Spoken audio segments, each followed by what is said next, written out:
Hello, everyone, and welcome to episode 507 of the Constructive Criticism Podcast. I'm your host, Heezy, and I am joined by my co-hosts, Abe Stein. Yo, what up? And Mason just learned that he looked pretty good in glasses, Clark. Oh, I know I look good. I just know those are the frames I would get.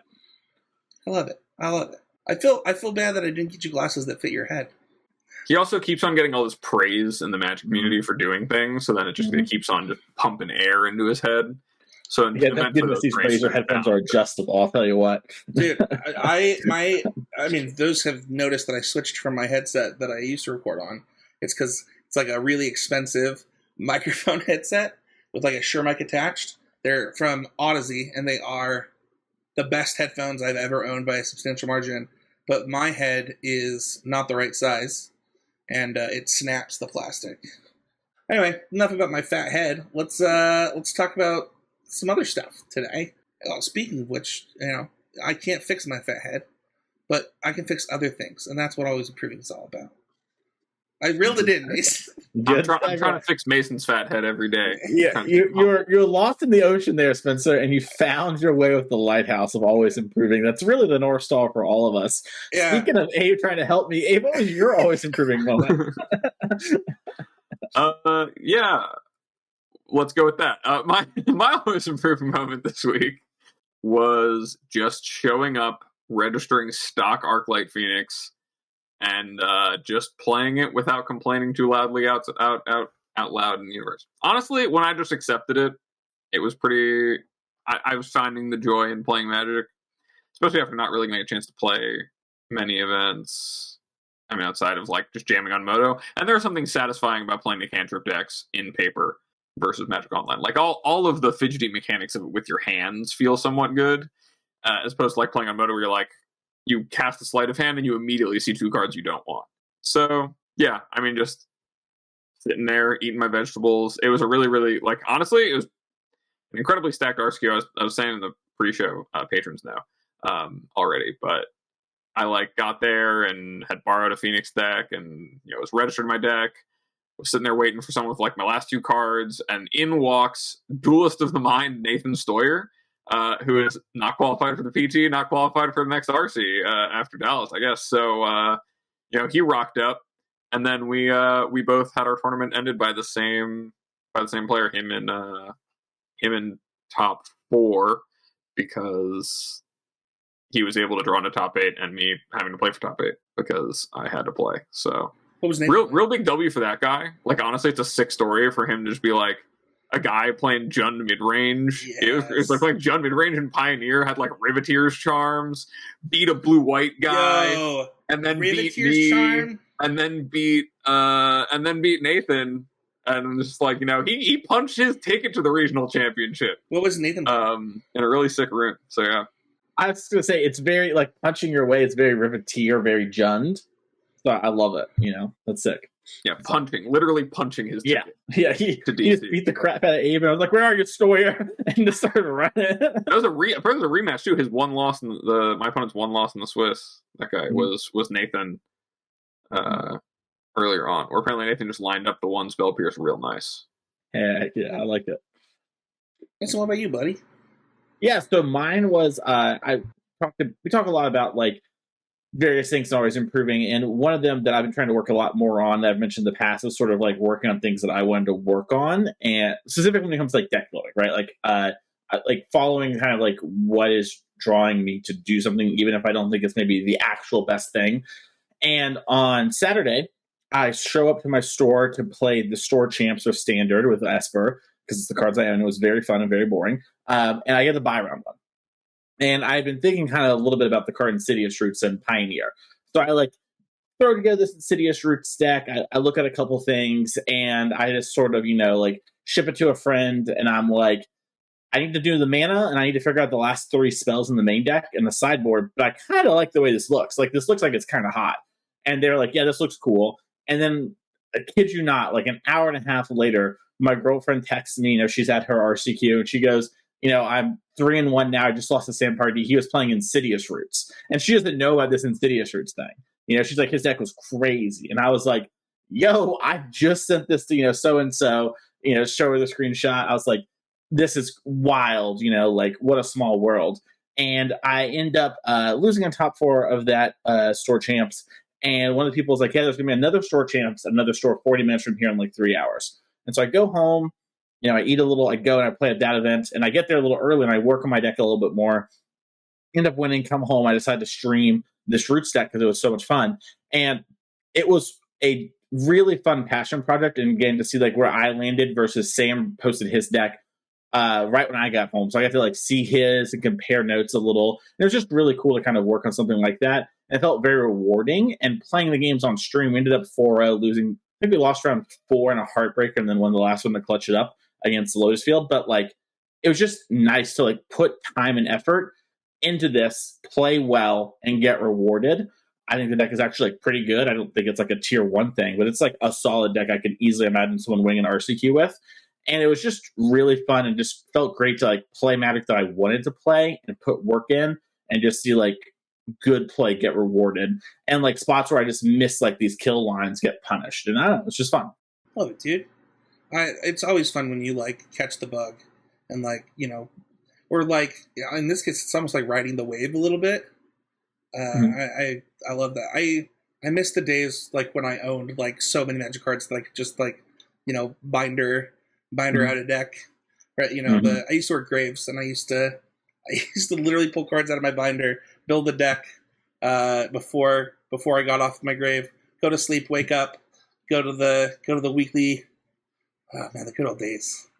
Yeah, I had the like itching, but it's for in modern. So like getting it for like getting a little bit of Pioneer and having it like actually be fun, and not just because so often, right? Like you brew a deck and you're just like you get to the end of it and you're like, it's not good enough. You move on.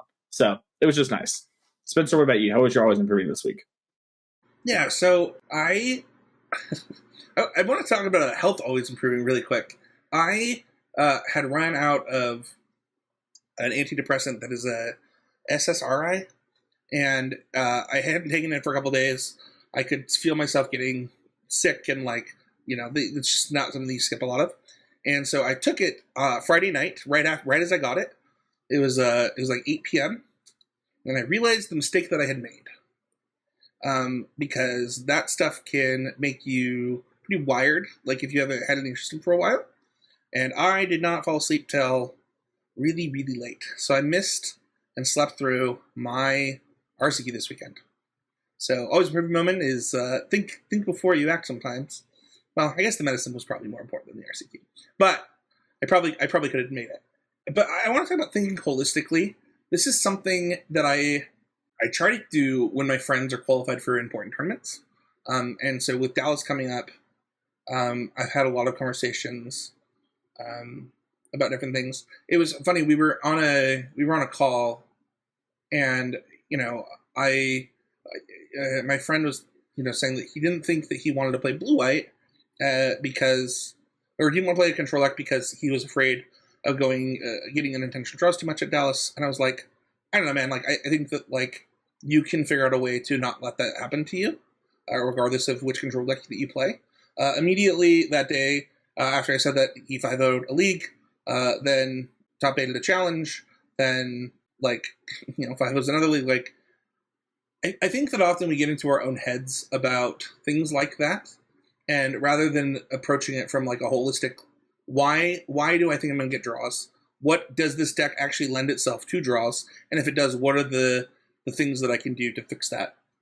And one of the things that was really cool coming out of the Pro Tour is the blue-white deck that did the best, the second place deck. And I think we even talked about it on the show at the time. I think it was me and Abe talked about, getting to play spells that allowed Hullbreaker Horror to come back into the deck and be a closer. And it lots of other things have happened too, like the angel that goes on that plots like the all types of things. Where if you look at something like blue white, which maybe it's not the best controller right now, who knows? There are things that you can do to approach the bigger problems across the format, right? Like, how do I not get draws against this deck? How do I not get draws against this deck? Rather than just focusing on like, how do I not get draws? Play faster, understand your deck, things like that. That's true, but also like if I have good clean sideboard plans that protect my things. Tidebinder Mage in the main deck is another one, and kind of just working through those with people has been really fun. Yeah, I think Standard's a really, really sick format right now because there's so much representation in the archetypes, like as a whole, but also with that, there's a lot of like minutia to them too. So if you, like to your point, Spencer, like thinking about what your plan is in order to, like, in this case, like having an end game that actually like closes the game, and something like your control mirrors that's also applicable to like these other matchups. Like Tidebinder is a really good example. Like there's been a lot of games when I've been in testing where, like, in the post board games, just boarding in a bunch of Tidebinders, these control mirrors, and then finding like spots to just get a 3/2 on the board is really, really punishing for a lot of decks to deal with. And like a lot of the ways the game play out post board, that it like gives you something to fight over, and finding ways to kind of combine your interaction suite with your closing suite, and just like having a game plan and knowing how to execute it in those matchups, it can give you a lot more agency in how your tournament goes, for sure. That is going to do it for Always Improving. If you like this type of conversation, head on over to our Patreon, patreon.com/ccmtg. We have an Always Improving channel where we love to hear people's Always Improving moments and talk about this with other like-minded people. It's always fun when somebody gets in there and they have like a real level of moment that we get to discuss, congratulate them on, things like that. But also just like if you have questions, like things like that, it's a really great resource for that. And you get to watch the show live. Like people right now who got to watch Mason, play with his broken glasses. Like there's lots of benefits there. Head on over to patreon.com/ccmtg. Speaking of ccmtg, that is the code for our sponsor, Heavy Play. Mason, why don't you talk about Heavy Play? Yeah, Heavy Play is a premium product where it is, deck boxes, dice trays, play mats, sleeves. You can check out all that stuff at heavyplay.com. They are great products. Very happy to use their deck boxes and play mats. So check one out and see if it's right for you. And then our other sponsor is untap.gg. It's the number one deck tracker. And what's really cool is like it's not just for deck tracking and constructed, which is what I use it the most for. But if you go premium, you get access to card ratings, win percentages, things like that live in the overlay when you're drafting, things like that. It's a really cool product, and they give us a little kickback every time you sign up. So use the code in the show notes, or not the code, the link in the show notes, and help us out. With that being said, let's move on to our training grounds. Training grounds are our main topics where we dive into something that's going to help you get better at Magic the Gathering, that's a little more specific. It's not just looking at Pioneer deck list. It's not something that it is one of those episodes that you might want to put a tab on and things like that. For this topic, though, I wanted to know, Abe, if you would be interested in introducing the topic. Yeah. Today's training grounds, we're going to get into talking about a phrase that I know definitely gets thrown around a lot and people use a lot when they're talking about matchups or they're talking about like decks or games. But I think, even until maybe a couple of years ago, I didn't necessarily have the same understanding that I do now of them. And I think it's something that really helped me level up, and that is play patterns. And if I can dive right into just like an understanding definition of like what it is we're talking about play patterns. A play pattern, like if I'm goldfishing my deck, right? The things I want to do on turn 1, on turn 2, on turn 3, right? All the options available to me. Those kind of are a pattern that my deck is going to do repeatedly, right? Those are the things my deck is built to do. Now, a play pattern is what happens when you have two decks that are both trying to do that, and how the cards line up against each other. For people who have been listening since we did the Playing Games in Your Head episode, a bit of a callback here, might sound a bit similar to kind of that process, and that's because it is really linked. Being able to understand the play patterns in a matchup can really help you do that skill too. So it's a good episode to go back and reference in addition to this one. But like a play pattern is thinking about how in a game that that's playing out, how is it that the cards are going to line up, and what is it that, like that, then using that information to say, how is it that I can make the right play to make my plays be the best that they can be, and also try to make my opponent's plays worse. So that's what we'll get into in this episode. But a play pattern is really just how is it that the mana's lining up, and how is it the cards can line up with each other in a matchup. You know, I really like something that you said there, and it's going to sound funny. It's like, why did you like this so much? But like, that's how your deck's built is an interesting thing to say, because one thing that ends up happening more and more as the card pool gets bigger and bigger is decks actually try to do the same thing with different cards, quote unquote, a lot of the time. We'll get into like big examples later, but as you were talking about that, I was thinking about something like Murktide, right? That historically has wanted to play a 1-drop, leave up interaction, plus a cantrip, then eventually Murktide plus interaction, right? And that's like its whole game plan. And if you think about that, right, that you're leaving steps for what your opponent is doing, right? And that's a different type of play pattern than something like, let's say, Living End, where like they're actually they're trying to do the same thing every game one. Like they're trying to, and I think we'll get into this when we get into specific examples, but how your deck is built could very well be like, I want to do the same thing every game, or I want to put myself in a position to be ahead or to win at this point in the game, which is really interesting. Let's talk about how to identify them, and ways to identify them. I think that for me, when I think about play patterns, it starts with what Abe said, right? It starts with, what is my deck trying to do? And then it is, what are the most common cards in the format, and how do they interact with what I'm doing? And I guess at that point, what turns do those cards matter? It's like the baseline of how I would put it. What about you, Mason? No, I think that's a good definition of like the baseline, right? Like at the end of the day, a big part of it all, the song and dance, right, is understanding what your opponent is trying to do and make plays that make sense into that, right? So like, for example, let's say you have, a Spiral of Canal in your hand and a Fiery Impulse, an Op, and a Sleight of Hand. And you're playing against Abe on mono green. Well, Abe wants to play his Land or Elf on turn 1. So even though your Sleight of Hand gives you more information, right, you probably want to hold up the Op/Fiery Impulse off your Spiral of Canal, just so that way Abe doesn't get to develop perfectly out. And that's sort of thinking about what's going on in the format, sort of what are the incentives, what is my opponent's incentives to do? Are they trying to play around my thing? That's where really this comes in spades. I love that. Abe? Yeah, I mean, there's not much more to say than, in my overview, right? Like, ways to identify and like what a play pattern really is and what's really happening. I think it comes first and foremost from an understanding of like both the deck that you're playing and the deck that you're playing against. Mm-hmm. Because, right, really it's a way to shortcut understanding what happens in most of the games that are played out in that matchup.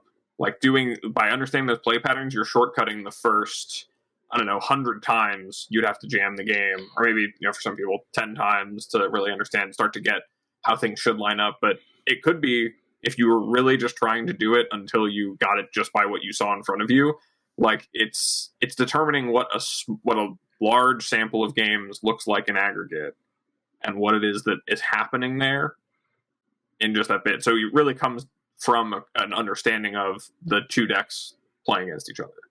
It's so funny as you're talking. I wish that I had more time to put my points into for this exact activity, because I think about let's say that you wrote down all the key cards in a matchup that you believe would be a key card just by looking at your deck and another deck face up. Like, you're just like, okay, what are the ones? And this is probably something you should try to do on the fly when you're in an open decklist tournament. But let's just use this example, and you identify Thalia, right? As you're playing a deck where Thalia is good against you, and this actually disrupts your play patterns quite a bit. And so how you use this technology is, okay, I've identified Thalia as a problem on this. So maybe, if I'm playing a deck that plays Fatal Push or Play with Fire or something that kills Thalia, I don't just immediately kill their 1-drop. I actually wait on the turn, whether I'm on the play or the draw, to then make my decision. On if that's the most important thing. Even if the value's on the stack, I can be like, okay, I don't want to take the 2 points here or whatever. But you're at least waiting to make your decision based upon the play pattern that is now interrupting your typical game plan. Yeah, and this has ramifications into things like sideboarding as well. One of the main things I work on with people in coaching is sideboarding. Believe it or not, listener, you're not alone. Sideboarding is hard for the majority of players. I think it's like probably the second hardest thing in the game. And this is a thing that we do early on in coaching as an exercise. I kind of have them like look at the opponent's deck and sort of be like, okay, out of this mono white deck as an example, what are the 3 cards that you think are the most problematic for you? And what are the 2 cards you think are the least problematic for you? That way you kind of have an idea, right? And it's like, oh yeah, like this, this random creature, this Brutal Cathar, let's say, my blue-white control deck cares very little about that. And understanding that really helps you make decisions on the fly, really helps you with sideboarding, really helps you with these sort of play pattern things, right? And lets you sort of make decisions. Whereas, like Spencer said, Thalia might be a card you care a ton about, right? So it's like, you hold up your No More Lies and your, Get Lost, and they cast their Brutal Cathar. And it's like, well, it wasn't Adelaine, maybe a card I cared about, right? Let's get rid of this Thalia, make it easier for me to cast my spells. And just thinking about these sort of things matter a ton. And like you were saying there, Spencer, which kind of gets to our next point, the play versus the draw matters a lot with this stuff too. If you're on the draw, it's going to be a lot harder to kill a thing like Thalia with your Fatal Push. And if maybe you're on a 1 removal hand, maybe you want to play that shock land tapped on turn 1, or play some other tap land instead of shocking it in like you might on the play to try and definitely kill something, right? Like if I want to trade 1 for 1 with any 1 drop, then I want to do that. But if I'm on the draw, I might be like, well, Thalia is a real problem.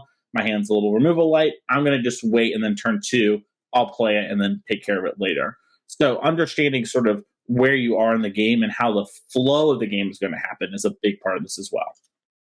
Yeah, I mean, if I can say, like, one of the things, and this is a tournament I don't talk about much, but it was a tournament that I really was happy with, which was right at the dawn of the Kadesh standard format, when Green-Black Constrictor was Green-Black Constrictor and Jeskai Sahili were the 2 decks vying for the top spot. I drew myself into 9th at an open playing Green-Black Constrictor. And in that run, I did not lose a single Green-Black mirror. In part, I think, and this is a conversation I wound up having with Carmen and JD actually, after I played against Carmen, where she had boarded out her Grasp of Darknesses, and I had boarded out my Fatal Pushes on the play to like leave those in. And she was saying that she's never take out Fatal Push because it's so efficient. But I was boarding out Fatal Push because of the play pattern, which was that every turn we were spending all of our mana in that deck to curve out.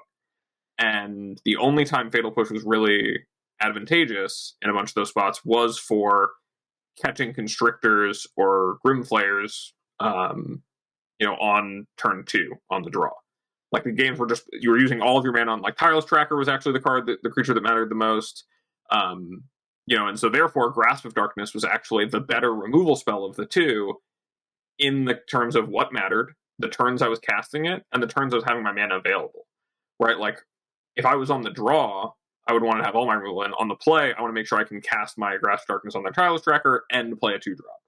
Whereas I can almost never Fatal Push that. And also, I didn't want to run my creatures into Fatal Push, so if I had other options, like if I had discard spells or other ways to develop, I could do that on turn 2 as well. So, like, that serves as a really good example in my mind, and one I often reference of, like, doing things that are somewhat unconventional,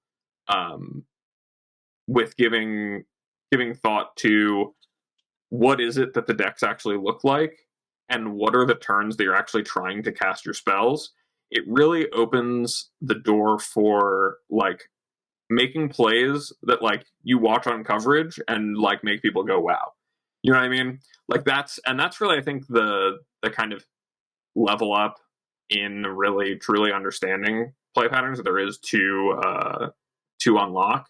Like, knowing that you didn't make, or maybe knowing to make the play that looks wrong on the surface in terms of, oh, this would be my best way to spend my mana, or this would be my best way to, so the best play, just looking at my hand and saying, okay, this is what to do, versus playing the best thing that makes sense in the context of the game you're playing. And, I think that's a great example, what you gave Mason with Thalia, but it gets almost even more salient when you think about, you could say in Modern, right? Like playing Ragavan on the play versus on the draw against matchups with Orcish Bowmasters or Renin 6, it's a huge difference, right? Because instead of on the play, you're making it so that they have to have either 1-mana answers or Solitudes or whatever to answer Ragavan. On the draw, suddenly you're opening yourself up to letting them play one of the cards they want to play on turn 2 and getting value out of it immediately. Whereas, you could have maybe helped Ragavan to dash it for a turn, or, if you're playing Scam, maybe you could have cast Thoughtseize, or if you're playing Murktide, maybe Preordain and wait till the coast is clear, because if they play that Renin 6 and plus it, then you can dash that Ragavan and connect.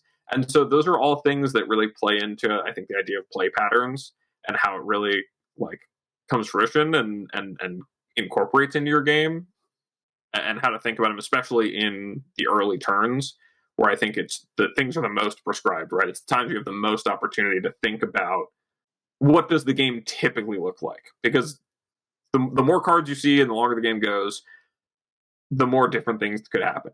But for the first 3 turns of the game, 4 turns of the game, it can be really that's where it's the most exploitable, I think.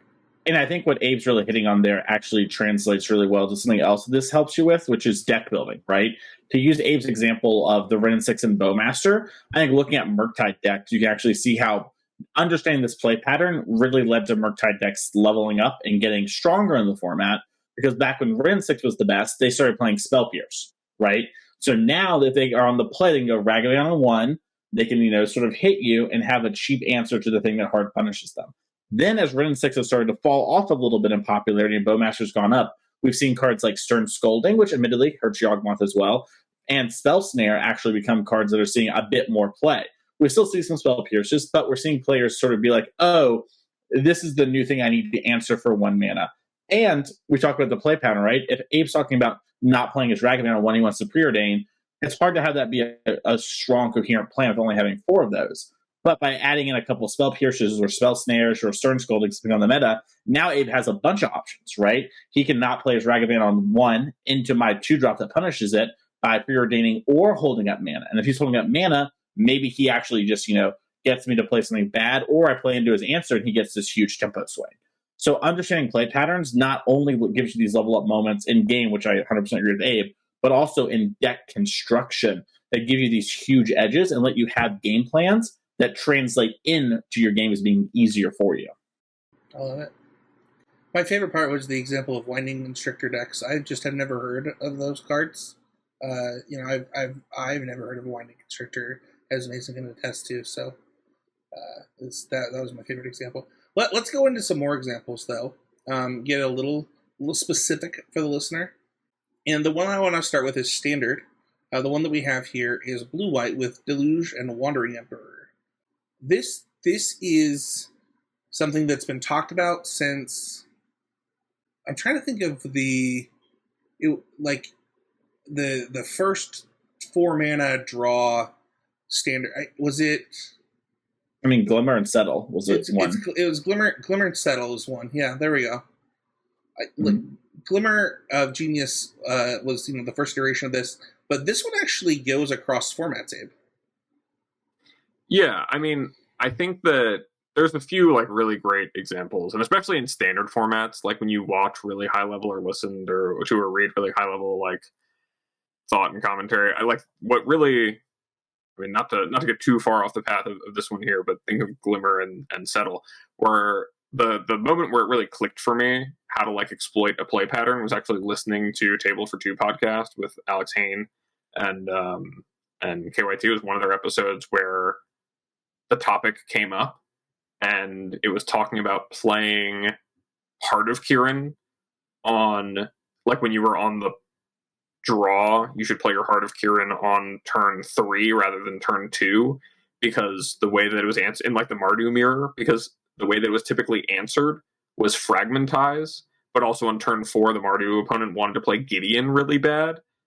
So if you just played your Heart of Kirin a turn after it was supposed to be cast, they couldn't answer it and couldn't safely play Gideon without turning their mana all the way off. So like this example, right? Deluge Wandering Emperor is it's the new damned if I do, damned if I don't in Pioneer, in Standard. Yeah, I shouldn't even say no. It's been like a year now of dealing with this. But understanding that that's the position that you're in, and I think most players do these days of like, okay, turn 4, I should do something. I should make them have something, right? If I do nothing, they're going to deluge. If I, am attacking, they might have Wandering Emperor, but I kind of got to make them have it. But understanding that's what they want to do on turn 4 and what they want to do with their mana gives you the opportunity to know that if I have a really important pivotal spell that I could cast on turn 3 versus turn 4, it might be better for me to cast it into my opponent's 4 mana than 3 mana, because even if it's a 3-drop, because if I'm casting on turn 4, I'm going to make them spend their counterspell and their mana and not be able to cast their Memory Deluge or their Wandering Emperor for another turn. Whereas if you just cast it into their 3 steps ahead on turn 3, they're just going to counter it and untap, and you're going to be in the same spot, down your card, and they're going to have that the full 4 mana. So it really gives you opportunities, like, and this one specifically, like, with that in mind, lets you try to do things that make your opponent's mana usage uncomfortable and awkward by exploiting that play pattern that Blue-White wants of, okay, let me cast a counterspell on 2, maybe another counterspell on 3, use my 2 mana spells and play some tap lands. Then on turn 4, I can really hit the haymakers. And if I am getting disrupted, and that's part of why Deduce is so good in the format, is because even if I'm getting disrupted, if I have to cast another 2 mana spell and a Deduce, I'm still kind of moving the ball forward for myself while I'm doing that. But it's putting them to the test then, instead of right now, do you have the Wandering Emperor? Do you have Deduce plus interaction? Do you even have the interaction? The spell could be really impactful. You start introducing like stress and discomfort onto what the play pattern the control player wants there to be. And I think it's a really, really like good and dynamic and really evergreen example that I challenge the listener to think about of, how is it on those pivotal turns in some matchups, that I'm making my opponent either spend or not spend their mana. Yeah, I love your Deduce point. That was one I was going to bring up, and I think this is a good example of how play patterns change. So when Deduce is added, it totally changes the way I have to play against a blue-white deck. Because before, it's all counter spells and kill spells at 2 mana, right? I'm playing against Spencer. He has 2 mana up. I know my threat's getting answered. So I might want to play something that's worse to get Spencer to use his cards ineffectively.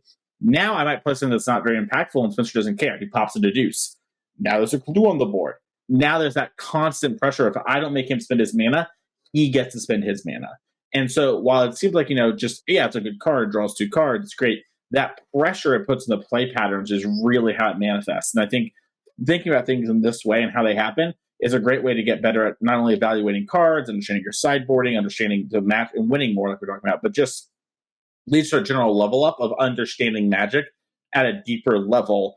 Because you really need to get to the point where you and your opponent are eye to eye and you're understanding what their goals are and what they are trying to do. So I love that point, Abe, and I think Deduce is another great example of how it fundamentally changes stuff, and you have to change the way you're playing to adjust for it.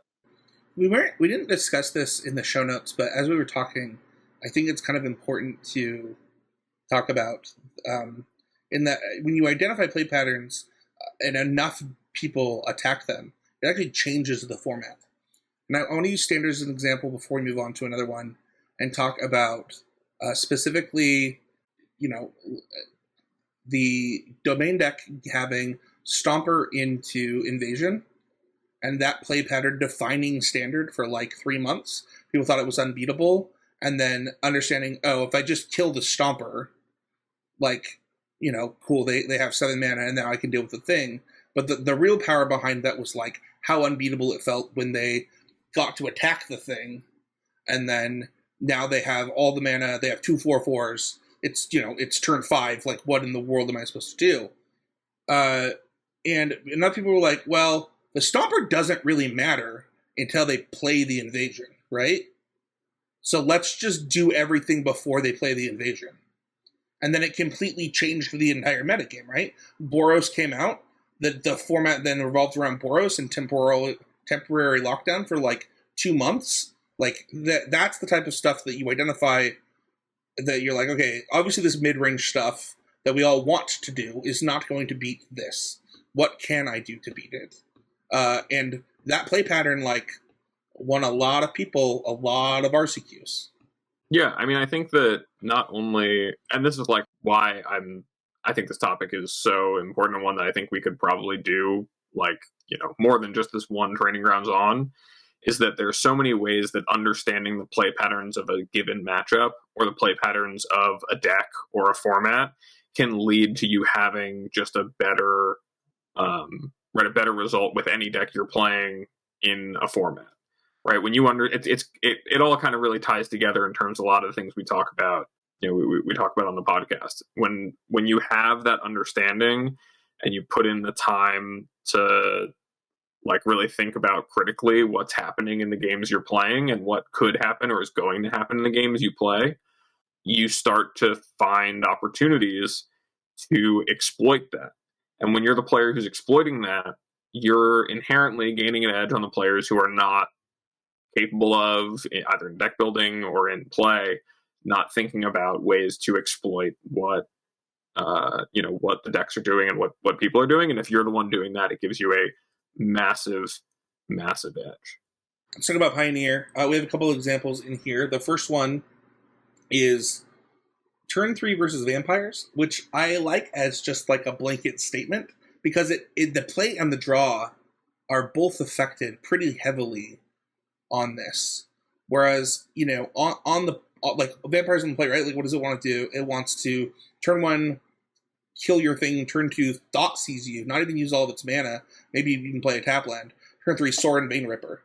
Right? Like, that is probably its best, unless you consider Dust Legion Zealot onto the best and like you give them a draw step. But and on the flip side, right? Like, they still want to do that, but they have to do it knowing you have more mana. And I think that you know, we've talked about mana a couple times, but I really think that, like, in Pioneer, as we go over our examples, mana is going to become really, really important because the cards are getting cheaper. Abe, you have some thoughts on this one? Yeah, I mean, I think it's kind of tough given like the nature of vampires and like their best draws being as good as they are, because they tend to like that's the strength of the deck, right? That tends to kind of invalidate whatever else is going on around it if that's happening on turn 3.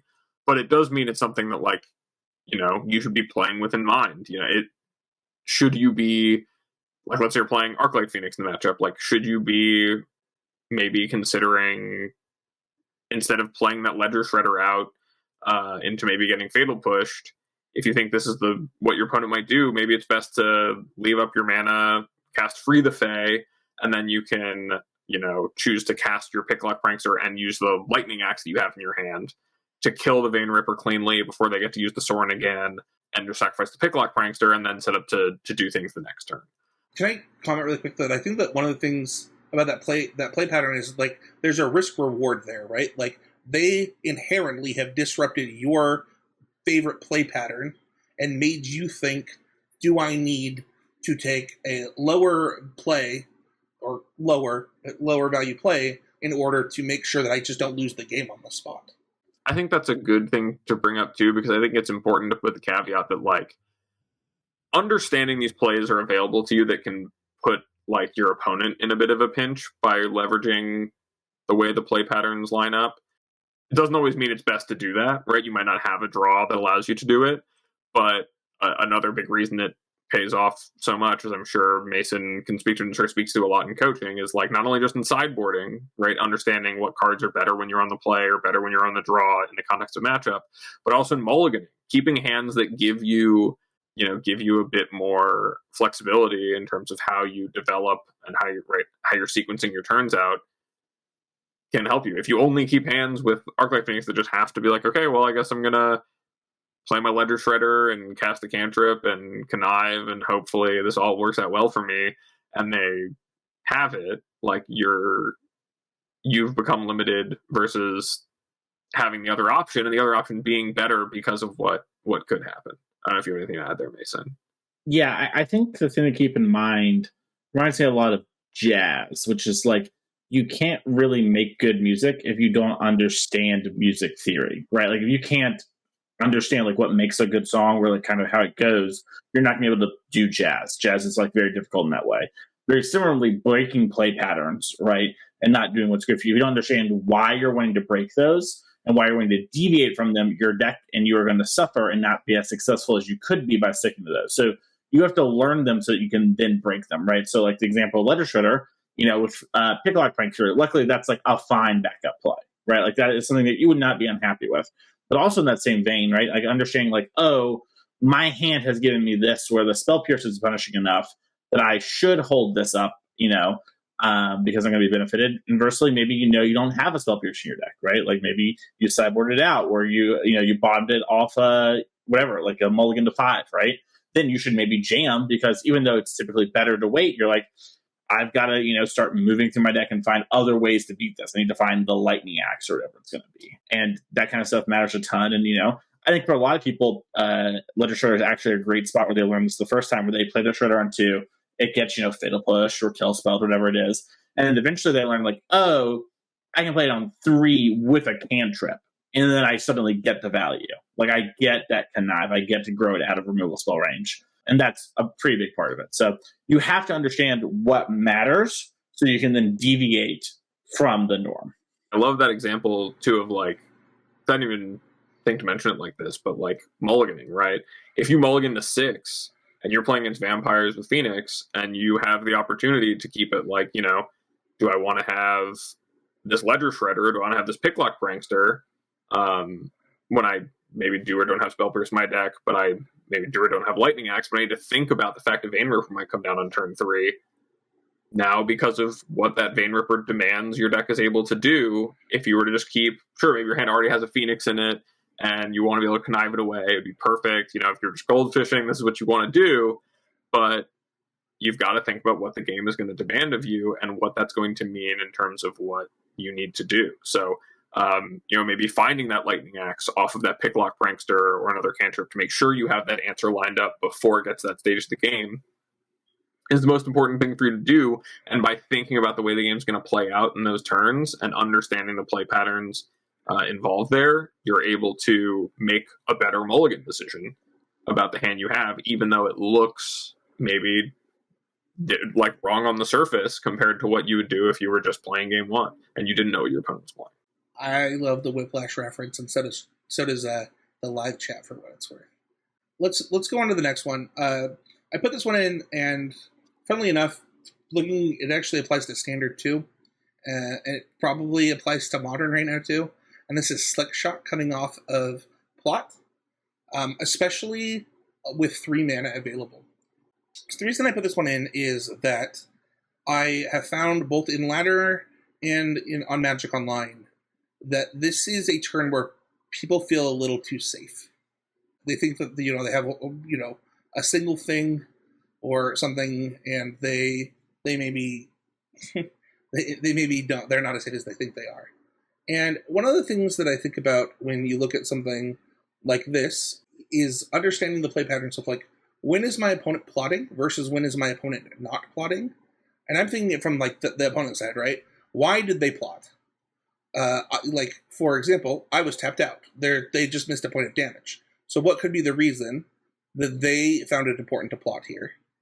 And I think that understanding your opponent's play patterns comes up a lot in decks like this, or decks like Heroic, or decks, understanding, like, why my opponent is doing this should tell me, 1, what they think the matchup is about, and 2, like, what could be in their hand, and how do they plan on winning this game.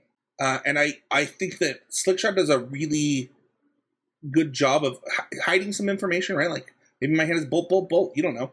But, like, if my hand is not bolt, bolt, bolt, and instead is, protection spell,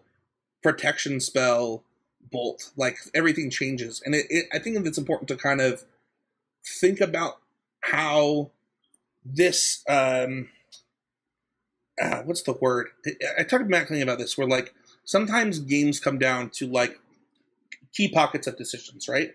It's turn 3. The game is really going to be decided right now once I decide to pull the trigger.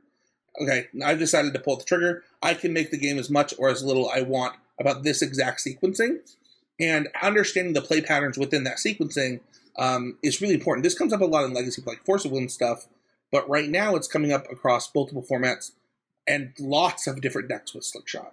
Yeah, I mean, I think Slickshot is like a very unique case study of an example of like playing with that card effectively, and even just like making sure you're casting the right way takes an inherent understanding of play patterns, especially when it comes to creatures and removal, right? Like my example with Winding Constrictor and Fatal Push, or even just like with Ledger Shredder itself.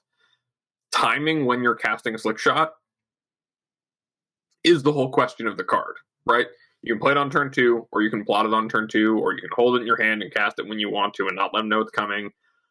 All of these are available to you, but understanding what the turn you want to add the question to your opponent's plate of this threat specifically is what makes the card as good as it is, outside of just the rate of the creature. But the fact that it's this additional thing your opponent has to think about on whatever turn you decide it matters, to your point, Spencer, that is something that you do most effectively when you understand what your opponent's trying to do in the matchup, what it is your deck's trying to do in the matchup, and what the play patterns are there that you're trying to either, play into by saying like, oh, I played my Kumanos on turn 1, I'm going to run out the Slickshot on turn 2 to get the counter, get my 2 damage in, force him to spend a removal spell, and then when this Kumanos flips, maybe I have a Swift Spear and a burn spell, or maybe I have something else I would rather cast, and the Slickshot, this one, doesn't actually matter that much. But if it lives, great. The counter, getting the value there was more important.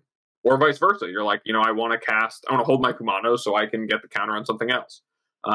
All of these are things that I think Slickshot uniquely gets to display of like, my opponent has the 1 open mana or 2 open mana, maybe I don't cast it because I don't want it to get killed, and maybe that makes it harder for them to cast Fabled Mirror Breaker. Or I had plenty of times playing on Magic Online with my Slickshot decks where it's like, okay, you want to put a Sorin and mine a Sorin and put Vein Ripper into play? Let me get my my Slickshot off of plot here and see how you feel about blocking it when I could easily deal you 12. Like these are all things that Slickshot does uniquely well, and I think just the decision to plot or cast on turn 2 says everything there is to say about understanding a play pattern in that kind of sense. I also think that, while I said I was approaching it from the opponent's side, you have to understand their play patterns to even like get to the point where you know what to do, right? And the number of times where I've gotten it wrong, now in multiple formats, it's pretty often. Like I think that there's some amount of guessing. Too bad we don't have a Cataxian Probe. That'd be great. That was a joke. I think that in this situation though, you have to decide: do I want to wait for them to tap out? Like if they decide to tap out, do I unleash it? Do I just wait until I have my own protection spell? There's lots of things to think about there, and I think it's pretty good. Mason, what do you think play patterns can teach you about a format? Like if you were to leave this episode, what type of things, when you nail this down, should you be learning? I think it's the stuff I've kind of already talked about, which is like the way you sequence, the way you sideboard, the way you deck build, everything we've kind of alluded to throughout the show. That is what it teaches you about a format, like the way you should be approaching things, the way you should be constructing, and sort of that is like play patterns are the architecture which a format is built on. It almost builds those rules of engagement that we'll talk about in a few weeks, where there's cards that you need to care about, there's play patterns you need to care about. It's like one of the pillars that holds up a format. Yeah, I mean that's something we can talk about in that episode about rules of engagement, but it does almost feel like, right? To what Mason said, the format actually tells you It's the other way around. The format teaches you what the play patterns are, right? The decks people are playing tell you what those play patterns are, and the rules of engagement are really a reflection of what are the most common sets of play patterns and how do they relate. And it's just one of those things that understanding the best players in the game have, like, way more often than not, a very, and be it something that they can consciously talk about or they just get it, they can grasp the play patterns of a format or the play patterns that will emerge in a format just by playing a little bit or, seeing the cards that really matter and working on this skill. Like, you will learn so much. Like, if you work on the skill in a specific format, for a long time, and you understand how it is you learned those, and then you apply it to any other format, you will improve in that format from where you're at today. I feel like we've answered this one, but I'm just going to throw it out there. I'm leaving this episode. How do I take advantage of understanding play patterns? Like, what's the thing that I'm now better at than my average opponent for listening to this episode of CCMBG, Abe? To bring it all home, what we taught you today and what you'll be taking home with you, you will, if you're really someone who's understanding the play patterns of the format and really taking advantage of them, you will be able to make plays that deviate from the norm to your advantage. It really is. It opens the door to really making plays that are better at a higher level, especially in the developing turns of the game where things are more prescribed. You will, make better deck building decisions in terms of, what are the cards that actually line up well against what's happening in the format and the games I care about winning. Thanks to Coach Mason, you'll be sideboarding better because you'll have a better idea of, like, what it is that matters and what it is the cards you're trying to beat or exploit on the play or the draw. What are the ways and what parts of the game matter the most to your opponent and to you, such that you're maneuvering the game in that way. And overall, like, it really just helps you come in with and cement a better understanding of what it is that's happening in the games you're playing when you understand the play patterns. And also, part of the reason I wanted to hammer away definitionally what this is so much is because when you have a conversation with another player about what it is that you're doing, like, or what it is that you decided on, or how it is they decided to build their deck, or why they mulligan the way they did, it allows you to bring in the conversation of what was the reasoning behind that decision, and you can cite, well, I think the play pattern is that these cards line up this way, and so I wanted to make sure that I had a way to interact in that. And so all of these are things that will make you'll be so much better off than you were just before this episode, thanks to that. That is going to do it for our trading guns this week. If you want to support the show, once again, go to patreon.com/ccbg. If you're patron of $5 or more, you get access to the Patreon question. Like Chase, who asks, what's the best Pop-Tart flavor? Mason? Wild berry. Next question. Wild I've berry. answered it for everyone. So we don't have to actually. Is that the purple one? It's the purple and blue one, yeah. It's the one that looks like it's still from the 90s. The one that came with a mixtape? I'm not going to lie. I think that I remember the day that came out, and you do not. It was a big deal. You're much older than me. It was a big deal in the Pop-Tart world. There was a mixtape. Yeah. Yeah, I'm looking at it right now. Frosted Wild Berries was in the pantry. I could go grab one right now. But listen, I watched the Pop-Tart movie, all 20% of the movie, more than anyone else has. I think I'm more qualified than y'all to answer this question. I'll let you say your opinions. I just want the listeners to understand the discrepancy. Normally, we're all equals, and this is a spot where I don't think y'all watch 20% of the Pop-Tart movie.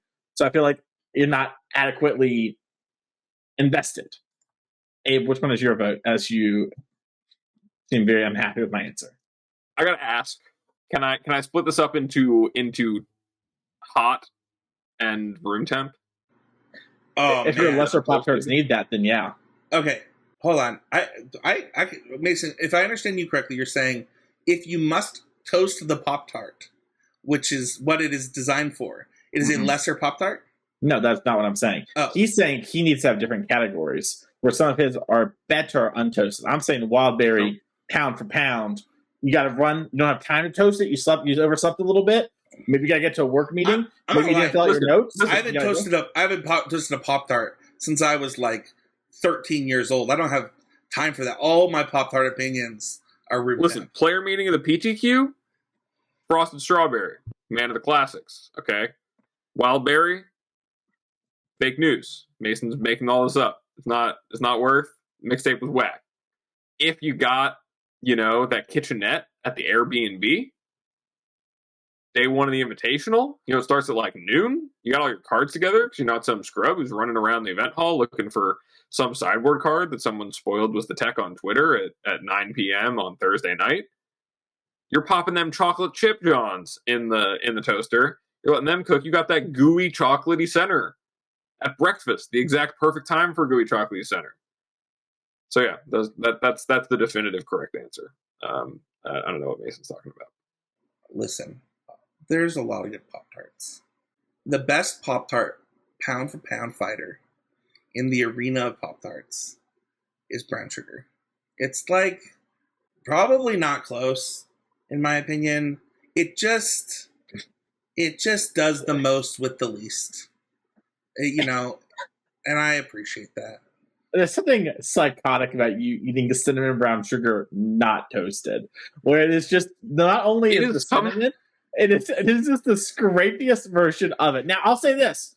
I'm willing to meet in the middle and say cinnamon brown sugar is a top 3 Pop-Tart, and we can all agree on something. I think I agree. If they were asking my 3, it'd be like the frosted strawberry, brown sugar. And honestly, I don't want to say this, but like it might be like the fudge. What's the fudge one? Live update. I got the Hearthstone Influence Manager. The Play Hearthstone Influencer Manager has responded immediately on Twitter with their take for the Pop-Tart. And they said, "Did you post this?" Yeah, I did. You're supposed to wait till we all post our tier lists. I was going to say this during the post show. You're the worst. Is there a Pop-Tart tier list? I was going to make one for us. Oh, I think is there one that be linked that we need to start cooking on? Yeah, we gotta. People listening to the episode, we will have already burned down Twitter by this point. You'll know why. But I have like 9 reviews. Oh my gosh! Jesse just looked a poll from 2022. Listen, she had that on rip. Chase, we've given our honest opinions. Do you know what's choosing non-hot maple brown sugar Pop-Tart? It's not maple. Hold on. It's not maple. Sorry, whatever. Brown sugar cinnamon. Thank you. It's crazy. Maple brown sugar. You know what? Maple brown sugar is my instant oatmeal. We can get that out of the way. That's where I got mixed up. But that is the thing that says the most to me, that I remember the day the wild berry Pop-Tart was announced. I think you would really like the Seinfeld Pop-Tart movie. I'll watch it. There's one good joke, and that's where it's Kellogg's thinks they're going to go under because the Pop-Tart's coming out, and he like sits down at the desk and he goes, "I'm going to send my kids to college. I don't have $200." And the problem is he lets it sit for like 4 seconds, and he sure just kept going, But if he had just let it rip, it would have been so funny. Anyways, it's a movie. You could watch it. Chase, thank you so much for the question. If you also want to, as Abe said, watch us burn Twitter down, as we're going to have to all release our Pop-Tart tier lists now. Ask a question, $5 more on Patreon. If you want to join the conversation, head over to the Patreon Discord, as we've already mentioned. The public Discord, people be looking for Pokemon trades to complete their Pokédexes. And then you can also head over to the YouTube comments. They are popular every week these days. Every week we be getting comments. You guys are crushing it. And it means the world, like every time. We got some really good ones. I wish we could keep reading them on the show. Maybe we'll read some of them during like the bonus episode. Maybe I'll convince Abe to let me do that. He's in charge of the bonus episode now. But they'd be great. We got really good feedback on last week's episode, both from the YouTube comments, from people in person, just all over the place. People just both loved it, and like we're excited to see how we can do those styles episodes in the future. So if you want to, you can also follow us on X or Twitter at CCMTG. It's a great way to support the show. One of the things that people ask in sponsorships, like, how many Twitter followers do you have? It's like, well, this account isn't where we tweet from, but like, yeah, this is it. This is the one. So head on over there, hit that follow button. It really helps out. And then finally, like, subscribe, and review everywhere. 5-star, that's Spotify. Leave a review on Apple. And Google doesn't exist anymore. Those are the real places. They won. They beat out Google. Google literally says we're closing down podcasting. So if you're a Google podcast listener right now, if you don't know that, you won't be able to get the podcast unless you go to one of those other platforms. So just so you know. Where can people find you, Abe? People can find me over at twitter.com/morenothings. Where you can find me on all my stuff these days. I set you up. You were supposed to say not on Google Podcasts and knock it out of the park. Oh, you can find me over at Google Podcasts until they. Oh, wait, sorry, that's gone. You can only find me. I used to be available on Google Podcasts. I just found out today, only on Twitter.com. But yeah, follow me there. I don't think I'll have any availability for coaching until probably after the RC in Dallas. Probably not until booking for dates until mid-June. But please feel free to drop me a line. I'm still looking to take people on if they're looking. So I'll have some spots open up then. Mason? You can find me over on Twitter at Mason E. Clark. You can find me at twitch.tv/TheMasonClark. From at youtube.com, Mason Clark MTG. And you want to reach out for coaching, you can reach out via that same Twitter or my email, masoneClark@gmail.com. Put coaching in the description. That way I know when you sent me. And yeah, I'll be there and I'll be tweeting a lot about MH3 starting next week. So if you're interested in some stories, got some there for you. Spencer, where can people find you? The best place to find me right now is just on the content, to be honest. Every week on CCMDG, every week on Need to Nerd Pod. This last week we did our Need to Nerd. Every month we talk about just things we're nerding out about. Next week we're doing our top 5 Disney animated films. So if you're a big Disney fan, head on over there. Every month on Smash Through. And then every week here on the YouTube channel with Constructed Clash. We got some people who watched last week's Mono Black Discard Waste Not versus Azoria Spirits. It was very interesting. And we'll probably be doing Standard this week. So come check it out. And then if you want to find me on social media, it is Heezy Game on Twitter. It is Spencer13Heezy on TikTok. That's mostly it. I just want to say, and I've reached out to some of you, that I am not in a position to do coaching with my job and my family and the content that I've decided to dedicate my time to. And I will no longer be doing coaching. This shouldn't be news to any of you. You should have heard it by the time this podcast comes out. But I just want to thank everybody who believed in me, that let me help them along their journey, and that you should reach out to these two if you are looking for that. That being said, what did we learn on the show this week? We'll start with Mason. I'm glad to start with me because you two hate Magic. You didn't talk about Legacy or Vintage, getting the stickers and the attractions. I gave you all episode. You clearly hate Legacy players. You're just like Watsy. Popper got the Glimmer, whatever it's called, card ban because I clearly care. We had the most bans in MTG history, and we didn't talk about it today. Clearly, we're out of touch. Okay. I only had a whole conversation about it in our Discord, so I don't know. Well, you were wrong about one of the cards. To be fair, that's not my fault. That's Matt's fault, but I'll take it. I'll take the L. So Spencer was like, was Comet seeing Legacy play? And I was like, yeah, it's his play. And he goes, was. And I see it, I'm like, what does he mean? Like in my mind, I was like, I guess you just think it's not very good right now. Fair take, don't think it's great. And I closed the Discord, come back 20 minutes later, and I see it's like he thought it involved attractions and stickers. I thought that the sticker was the dice roll. You thought the sticker? I don't know how sticker works, Mason, because I'm not a weirdo. I'm sorry. Are you assuming all Legacy players are weirdos? They don't know how it works either. That's not how it works on MTGO. Well, because MTGO is not. It's not a sticker card. It's not a sticker card. They just not replaced the mechanic with the die rolling mechanic. Yeah. Yes, that's what I'm. So you think it's unreasonable for me to think the Comet is a sticker card, considering that the other one, that the literal one that's important, the Goblin that got banned, is a dice rolling card? Comet references multiple dice. Like comment is a dice card. Does that make sense? I understand that now. I've now read comment again. Yeah. Yeah, also Name Sticker Goblin is a dice card too, Mason. So how's that? Well, its name is Sticker Goblin, so you know. I learned that Spencer has it in him to respect Thalia enough as Magic card to talk about it in a practical application and not just hate it forever. Wow. That's big growth. To be like, let's talk about I'm going to bring up Thalia, and we're going to say things about Thalia that are. Let's talk about respecting Thalia a bit. I don't think that any of my hate is anything other than respect for Thalia. I honestly I learned the depth of play patterns is almost that of a pillar of creating an environment for you to succeed. I'm like losing my voice all of a sudden. By understanding formats.